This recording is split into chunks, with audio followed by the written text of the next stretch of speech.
Sementara itu polisi mengungkap motif pembunuhan terhadap pegawai koperasi Anton Eko Saputra yang jasadnya dicor di belakang ruko di Palembang, Sumatera Selatan karena masalah utang. Korban dibunuh oleh nasabah koperasi yang kesal lantaran pengajuan utangnya sebesar 10 juta rupiah ditolak.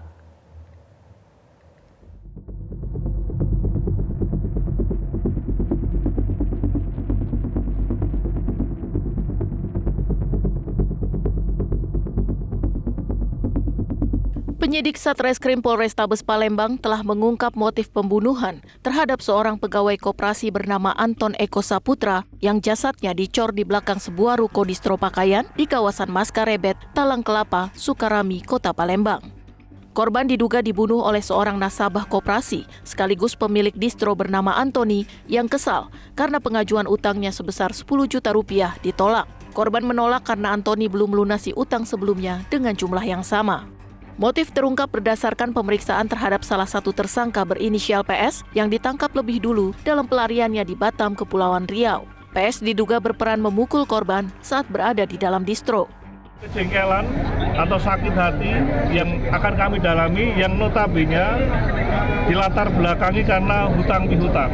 Penagihan. Ini akan kita dalami secara seksama karena pelaku utama sedang dalam proses pengejaran. Yang pasti tindak pidana yang terjadi adalah bagian perencanaan atau pembunuhan berencana yang notabene sudah disetting oleh pelaku utama sehingga pada saat korban datang di TKP ini pihak-pihak yang menyamar sebagai seorang pembeli selanjutnya melakukan aksinya terhadap proses pembunuhan yang ada. Pelaku utama itu pemilik distro, Pak, ya? Dapat kata demikian. Selain PS, polisi juga telah menangkap Antoni, tersangka otak pembunuhan, di lokasi persembunyiannya di Padang, Sumatera Barat.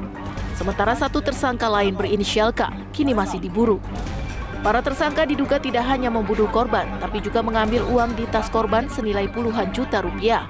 Kasus ini terungkap setelah keluarga korban melapor kehilangan keluarganya sejak 8 Juni lalu. Saat itu korban pamit untuk menagih utang kepada pelaku, sejak itu tidak pernah pulang lagi. Dari Palembang, Sumatera Selatan, Jean Pierre Papin, Metro TV. Jelajahi cara baru mendapatkan informasi. Download Metro TV Extend sekarang.